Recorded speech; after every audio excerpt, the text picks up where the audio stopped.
由影音平台出品的电影《罗马》在奥斯卡得到3大奖，不过金奖导演史蒂芬·史匹柏却打算提案修法，拒绝影音平台电影报名奥斯卡奖。他认为，如果电视电影真的值得肯定，应该是艾美奖，不是奥斯卡奖。70年代墨西哥式的小社区，导演艾方索·科朗把实际异化为黑白色调，透过镜头带观众回到童年。电影《罗马》在奥斯拿夺3大奖，颁奖人哈维·巴登最佳外语片得奖的是《罗马》。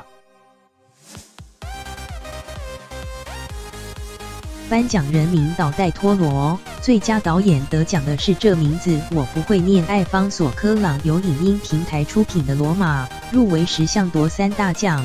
不过金奖导演史蒂芬·史匹柏却打算在年度会议提案修法，拒绝影音平台电影报名奥斯卡奖，排除串流媒体电影与一般院线电影共同竞争。他的制片公司安培林公司发言人证实消息，史蒂芬先生深深地认为，串流媒体出品的电影跟院线电影是不同的。如果在会议中有人愿意一起站出来支持他，乐见其成。而史蒂芬·史匹柏过去也曾这么说过。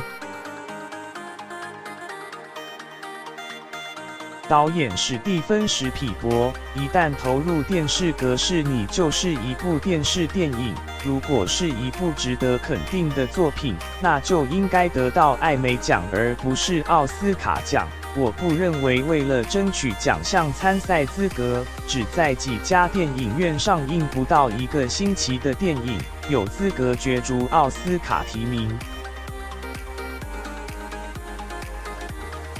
消息一出，有外媒对史蒂芬想法持保留态度。如果单就上映规模来更改规则，恐怕不只冲击串流平台电影，还会挤压到独立小型电影。电影蒙上你的眼，天啊，你在看什么？你看到了什么？你有什么毛病？快停车！其实包括山卓·布拉克主演的《蒙上你的眼》，以及胖艾美瑞·贝尔威尔森跟雷神蒂连恩·汉斯沃主演《好不浪漫》几部电视电影的卡司制作，都不输给大荧幕作品。如今史蒂芬·史匹柏打算提案修法，是否能引起大家共鸣，又或者是会遭到反对？双方立场各有支持者。